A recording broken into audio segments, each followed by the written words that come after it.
రక్షకుడును మన ప్రభునైన యేసుక్రీస్తు నామంలో మీ అందరికీ హృదయపూర్వక వందనాలు. ఈరోజు దేవుని వాగ్దానము యోహాను సువార్త 12వ అధ్యాయము 26వ వచనము.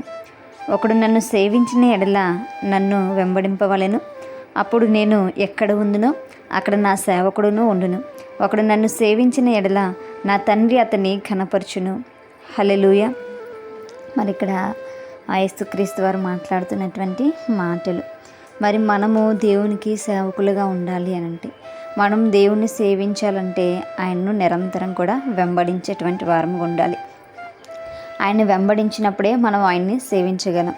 ఆయన మనకి చూపించేటువంటి మార్గంలో మనం నడవకుండా, ఆయన యొక్క బాటలో మనం అడుగులు వేయకుండా ఉంటే ఆయన మనం ఏమాత్రం కూడా సేవించలేము, ఆయన మనం ఆరాధించలేము. మరి దేవుణ్ణి వెంబడించాలి అని అంటే మనం ముందు దేవుని సన్నిధానంకి రావాలి. ఆయన యొక్క మార్గాలు ఏంటో తెలుసుకోవాలి. ఆయన మనకి ఏం ఆజ్ఞలు ఇచ్చాడో తెలుసుకోవాలి. ఆయన మనల్ని ఎలా నడవమన్నారో తెలుసుకోవాలి. అప్పుడే మనము దేవుణ్ణి వెంబడించగలం.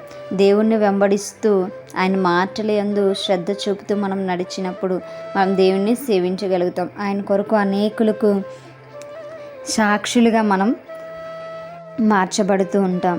మరి ఆయనకి ఇష్టమైనటువంటి కార్యాలు మనం చేయగలుగుతుంటాం. ఎప్పుడైతే ఆయన వెంబడిస్తామో, ఎప్పుడైతే దేవుణ్ణి సేవిస్తామో, ఆయన ఎక్కడైతే ఉన్నారో అదే స్థలంలో మనల్ని కూడా ఆయన ఉంచడానికి ఇష్టపడుతున్నారు. హల్లెలూయా.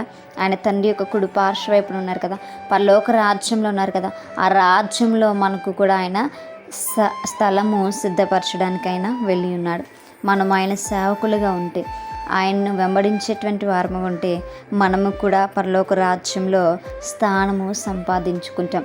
కేవలము ఆ పరలోక రాజ్యంలో స్థానం సంపాదించుకోవడం మాత్రమే కాదు, కానీ తండ్రి అయినటువంటి దేవుని చేత మనం ఘనపరచబడతాం. హల్లెలూయా. ఘనత దేవునికి మాత్రమే చెందాలి. కానీ ఒకానొక దినమున దేవుడు మనల్ని ఘనపరచడానికి ఇష్టపడుతున్నాడు. మనల్ని అనేకులకు ఆదర్శంగా చూపించడానికి ఇష్టపడుతున్నాడు. ఇవన్నీ ఎప్పుడు జరుగుతాయి అనంటే మనము దేవునిని వెంబడించినప్పుడు, మన యొక్క మార్గము, మన ఇష్టానుసారమైనటువంటి మార్గంను విడిచిపెట్టి దేవునికి మన బ్రతుకులు మనం అప్పగించుకున్నప్పుడు, దేవుని వైపు మనం చూచినప్పుడు మరి కార్యాలన్నీ కూడా చాలా చక్కగా నెరవేర్చబడుతూ ఉంటాయి. దేవుని నామం మహిమపరచబడాలి అన్నా, మనల్ని దేవుడు హెచ్చించాలి అనన్నా మనము దేవుణ్ణి వెంబడించేటువంటి వారముగా ఉండాలి. ఆయన స్వరము విని ఆయన యొద్దకు వచ్చేటువంటి వారముగా ఉండాలి. ఆయన్ను సేవించి ఆయన మహిమపరిచేటువంటి బిడ్డలుగా ఉండాలి. అలాంటిటప్పుడు మాత్రమే మనము దేవునితో ఆయన యొక్క రాజ్యంలో మనం నిలవగలం. మనము మరి దేవుని చేత అనేకులకు ఆదర్శప్రాయంగా మార్చబడతాం. అటువంటి కృప దేవుడు మనందరికీ కూడా దయచేయనుగాక. ఆమేన్. ప్రార్థించుకుందాం.